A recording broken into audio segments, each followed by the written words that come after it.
Hello student, मैं अखिलेश पांडे, प्रवक्ता Chandrabhan Singh inter college, class 12th NCERT mathematics में आपका स्वागत है। हम लोग पढ़ रहे हैं exercise 1.1 question number 2। Question number 2 में है कह रहा कि सिद्ध कीजिए कि वास्तविक संख्याओं के समुच्चय में वास्तविक संख्याओं का समुच्चय r ही दिया हुआ है और इसमें रिलेशन भी r दिया हुआ है, लेकिन हमने नोटेशन में चेंज कर दिया। देखिए, हमने मान लिया कि वास्तविक संख्याओं का समुच्चय r ही है। ठीक, r की जगह पर हमने क्या यूज किया, r e है। तो हालांकि ऐसा कोई करता नहीं, फिर भी हम कर रहे हैं। ठीक है, तो r e है या x मान लेते हैं। जब मानना ही है तो हम उसमें r का लास्ट में r लिख देंगे। ठीक है, इसको हम x मानकर भी चल सकते हैं। ठीक, या r ही रहने देते हैं, कोई दिक्कत नहीं होगा। तो r e है, तो r e क्या होगा, r e एक ऐसा सेट होगा जो वास्तविक संख्याओं का हो, यानी कि एक वास्तविक संख्या होगा। और संबंध क्या दिया, संबंध दिया है r equal to A B, ऐसा है कि a कम है या ज़्यादा है b स्क्वायर के। मतलब a का हमें ऐसा वैल्यू लेना है जो b स्क्वायर से हमेशा कम आए। किससे, b स्क्वायर से हमेशा कम आए, ना कि b से। b स्क्वायर से हमेशा कम आए, ऐसा सोच कर करेंगे वर्क, लेकिन हमेशा नहीं, सबके लिए नहीं। ठीक है, देखिए क्या होता है। तो अगर हम रिफ्लेक्सिव चेक करते हैं तो क्या होता है। रिफ्लेक्सिव चेक करने के लिए यहाँ हमने कहा कि a, belong to r for every a belong to r e, मतलब वास्तविक संख्या है। a ऐसा हो कि वास्तविक संख्या हो, उसके लिए सत्य नहीं है। a वास्तविक संख्या हो उसके लिए a is not belong to r, ऐसा होगा। तो क्यों होगा, क्योंकि देखो हमने क्या किया, a इक्वल टू 2 लिया। तो वास्तव में रिफ्लेक्सिव यानी कि स्वतुल्य जब हम चेक करते हैं तो क्या होता है, कोई एक अवयव लेकर चलते हैं। जब हम स्वतुल्य चेक करते हैं तो कोई एक अवयव लेकर चलते हैं। तो एक ही अवयव लेकर चलेंगे, तो यहाँ पर हमने मान लिया है एक अवयव 2।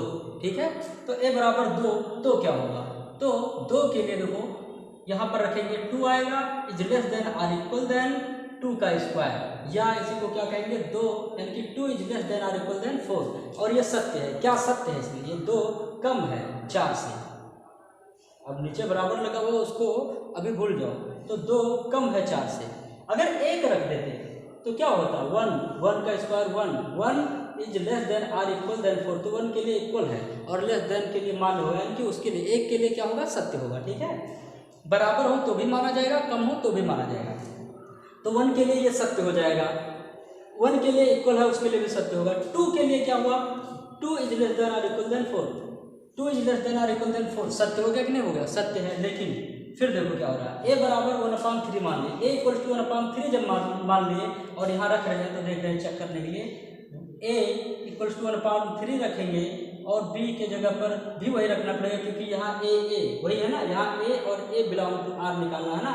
तो a के जगह पर a ही रखना है, तो a और a रखेंगे, यानी कि 1/3 रखेंगे, तो यहाँ पे 1/3 रखेंगे। तो देखो 1/3 बड़ा होता है 1/9 से, और ये लेस देन है, इसका मतलब ये असत्य है। और यहाँ से ऐसे हम बहुत सी संख्याओं को रखकर पता कर सकते हैं कि क्या है क्या नहीं है। तो अतः संबंध r यहाँ पे क्या हो गया, संबंध r यहाँ पे स्वतुल्य नहीं है। आप आसानी से देख सकते हो इसमें, है ना। अगर ये स्वतुल्य नहीं है तो अब हम आगे बढ़ेंगे तो हम चेक करेंगे क्या, साइमेट्रिक। अब साइमेट्रिक के लिए भी बहुत इंपॉर्टेंट बात यह है कि हमने a क्या माना है और b क्या माना है। ठीक है, a क्या मानेंगे और b क्या मानेंगे। a ऐसा होना चाहिए और b ऐसा होना चाहिए कि जब हम रिलेशन में जहाँ a is less than or equal than b square लिखा हुआ है, वहाँ जब हम वैल्यू रखें तो क्या आना चाहिए, मतलब हमें a ऐसा मानना चाहिए जो कम हो या बराबर हो b स्क्वायर। वहाँ रखने b का वैल्यू रखने पर वह उसके बराबर हो और या तो कम हो, यानी कि हमें b बहुत छोटा वैल्यू रखना चाहिए a से लगभग, है ना। वहाँ हम देखते हैं क्या है, यहाँ a b belong to r। देखो ध्यान से हम क्या लिखते हैं, यहाँ a b belong to r और b a belong to r for every a b belong to r e, मतलब a b ऐसा हो जो वास्तविक संख्या में बिलोंग करता हो, सत्य नहीं है, ऐसा हम जान रहे हैं। ये वो लाइन लिखा गया है जैसे डेफिनेशन लिखते थे, तो सत्य नहीं है ये हम कह रहे हैं। तो क्यों नहीं सकते हैं, तो क्योंकि a इक्वल्स टू 3 और b इक्वल्स टू 2। देखो हमने कैसे माना, a इक्वल्स टू 3 रखेंगे और 2 b के जगह पर रखेंगे तो ये 4 हो जाएगा। तो a is less than or equal than A is less than और इक्वल देन बी स्क्वायर का पालन कर रहा है। याद रखो, कभी भी ऐसा नहीं हो सकता कि यहाँ 3 रख दें और यहाँ भी 3 रख दें। यहाँ 3 रखोगे तो 3 इज लेस देन और इक्वल देन 9 हो जाएगा, और जो सही नहीं है। ठीक है, तो हमें पहला जो मानना है वो क्या मानना है, ऐसा मान, पहला मतलब ए बी के रूप में मानना है। वह बी ए के रूप में बदल जाए तो अलग बात है। तो ए क्या मानेंगे 3, तो यहाँ पर 3 रखेंगे। बी मानेंगे 2, तो 2 गुना 4, तो 3 इज लेस देन और इक्वल देन 4 सही है। ऐसा मानना है, हमें याद रखना हमेशा। तो इस पर जो है 3,2 belong to R, 3,2 belong to R. ध्यान से देखो है कि नहीं है। जब हम यहाँ 3 रखें तो 3 इज लेस देन और इक्वल देन 2 का स्क्वायर हो गया 4, तो सही है।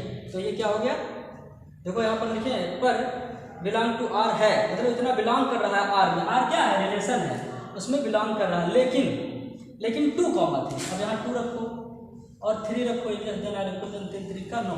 देखो 2 कॉमा 3 रखे तो 2 इज लेस देन और इक्वल देन 9 आ रहा है। इसका मतलब ये भी सत्य है।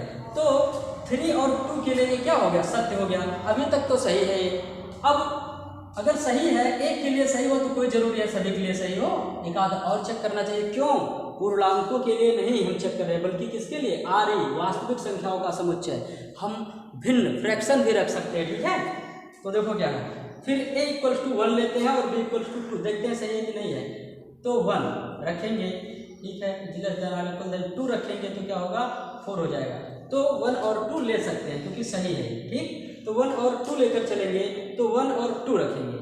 जब यहाँ 1 रखेंगे और 2 रखेंगे, देखो 1 इज लेस देन और इक्वल देन 2 का स्क्वायर 4, सही है। ठीक, तो इसमें लिखा हुआ है इतना बिलोंग टू आर है, लेकिन 2 1 रखो, 2 रखो इज लेस देन और इक्वल देन 1 रखो, 1 का स्क्वायर 1 आ जाएगा। तो 2 1 is not belong to R है। देखो सभी दिखाई दे रहा साफ साफ। अगर कोई दिक्कत है तो फिर से बैठ जाके देख लो, है ना। तो यहाँ पर सही है, और सही है, बिलोंग टू आर है, अतः संबंध आर सम्मित नहीं है, क्योंकि यहाँ बिलोंग कर रहा है इसके लिए, लेकिन 1 2 के लिए ये सही नहीं है।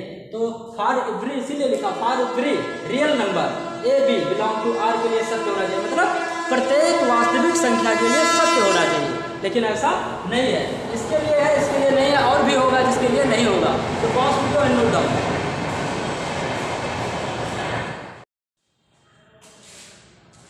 आइए क्वेश्चन नंबर 2 का पार्ट जो है ट्रांजिटिव देखते हैं। जो ट्रांजिटिव है उसका पार्ट देखते हैं। यहाँ ट्रांजिटिव का देखिए हमने क्या किया है।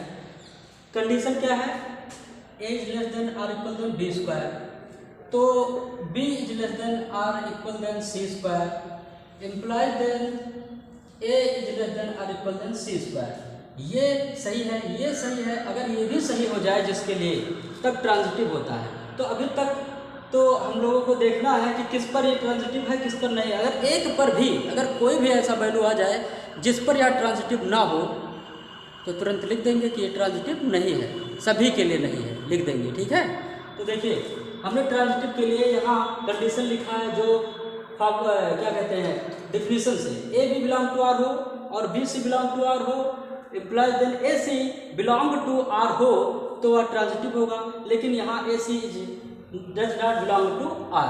For every A B C belong to R, ये मतलब वास्तविक संख्या, यानी कि ए बी सी वास्तविक संख्या हो तो उस प्रत्येक वास्तविक संख्या के लिए A C is not belong to relation R होगा। ठीक है, तो क्यों, ये तो हम जानते हैं कि ऐसा होगा, ऐसे क्वेश्चनों में ऐसा हो जाता है। क्योंकि A equals to 1, B equals to 2, C equals to 3 लेने पर क्या होगा, देखो पहले चेक कर लो सही है कि नहीं। तो यहीं से चेक करना है सही है कि नहीं। तो 1 1 2 2 का square 4, 1 is less then 4, 1 is less than और इक्वल देन 4, सही है। तो ये माना जा सकता है। ठीक है, तो बी सी भी चेक करना पड़ेगा। ठीक है, बी सी भी सही होना चाहिए। 2 का स्क्वायर 2 और 3 का स्क्वायर 9, 2 इज लेस देन और इक्वल देन 9, यानी कि इसके लिए सही है। बस इसके लिए सही होना चाहिए, बाकी के लिए हमें आगे सोचना है, ऐसा होना चाहिए। ठीक, तो देखो हमने जो माना है संख्या वो सही है, और आगे बढ़ते हैं। तो 1 2 और 3 पर देखो क्या है, यहाँ रखते हैं, यहाँ पर रखते हैं ए के जगह पर 1 और बी के जगह पर बी स्क्वायर, बी के जगह पर 2 रखेंगे तो ये आ जाएगा 1 इज लेस देन और इक्वल देन 4। ये सत्य है कि नहीं है, सही है कि ये कम है 4 से। ठीक, और फिर 2 और 3 के लिए, तो 2 और 3 रखेंगे तो 2 इज लेस देन और इक्वल देन 9, ये भी सत्य है। अब देखो ए सी होता है ना, देखो एक बार इसमें रखते हैं, एक बार इसमें रखते हैं, अगर ये सही हो जाए तो ट्रांजिटिव है। तो इसमें रखे सत्य है, इसमें रखे सत्य है, और उसमें रखे इसमें भी सत्य है। तो अभी तक तो सत्य है ये। और a equals to 1/2, b equals to 2 और c इक्वल्स टू 3/2 लेते हैं। देखिए क्या होता है, चेक करोगे ऐसे ये सही होगा a b b c के लिए, ठीक है। तो 1/2 वहाँ रखो 1/2 और यहाँ रखोगे 2, b के जगह पर क्या रखोगे 2, तो 1/2 इज लेस देन और इक्वल देन 4, तो आधा मतलब 1/2 0.5 कम होता है 4 से, सही है। फिर आगे चलो 2 यानी कि b और c, तो इसमें रखना है 2 b और c, ये b है, ये b है और ये c है, इसमें रखो तो b रखोगे तो 2, ठीक है, c रखोगे तो 9/4, तो वास्तव में 2 इज लेस देन और इक्वल देन 9/4, क्योंकि 4 दूना 8 पॉइंट समथिंग आएगा, ठीक है, और ये सत्य है।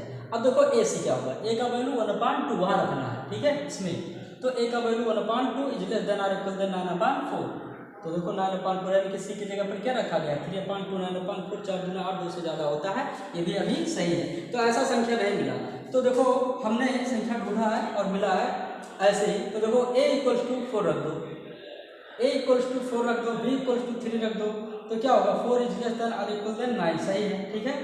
देखो ये सही है, यहाँ हमने वही चीज़ लिख दिया है, ठीक है, यहाँ हम गायब भी कर सकते हैं, कोई दिक्कत नहीं है, वो अपनी सुविधा के लिए लिख दिए थे और देख देख कर बना रहे थे संख्या, ठीक है। तो इसमें क्या हो जाएगा 4 और 9 हो गया, सही है ना। यहाँ भी लिख सकते थे ऐसे ही सत्य है और इतना सत्य है और आगे भी सत्य है, ऐसे लिख देंगे, या नहीं है वो लिख देंगे, यहाँ लिखना जरूरी था कि इतना सत्य है, ठीक है, लिख देना ऐसे इसी भाषा में। तो इतना सत्य है और 3 यानी कि 3 और 1.8 रखेंगे तो भी सही होगा। देखो बी सी में 3 और 1.8 रखेंगे तो 18 का स्क्वायर कितना होगा 361 होता है ना, शायद हम तो लिख दिए हैं, ऐसे चेक कर लेना, ठीक है, ये सही है।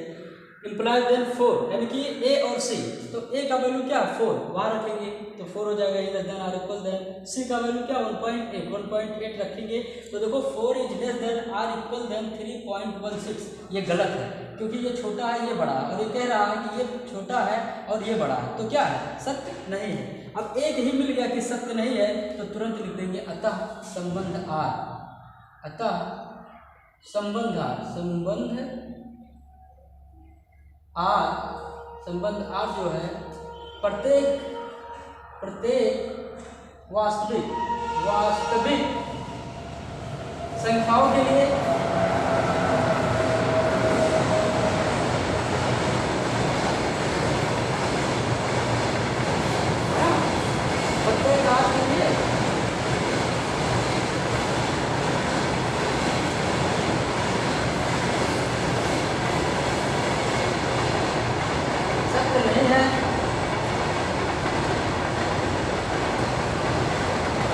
यहाँ लिखेगा अतः आर संक्रमक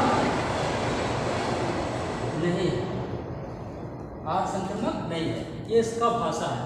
तो क्वेश्चन नंबर 2 ये समाप्त करते हैं, अब नेक्स्ट वीडियो में मिलेंगे। Thank you.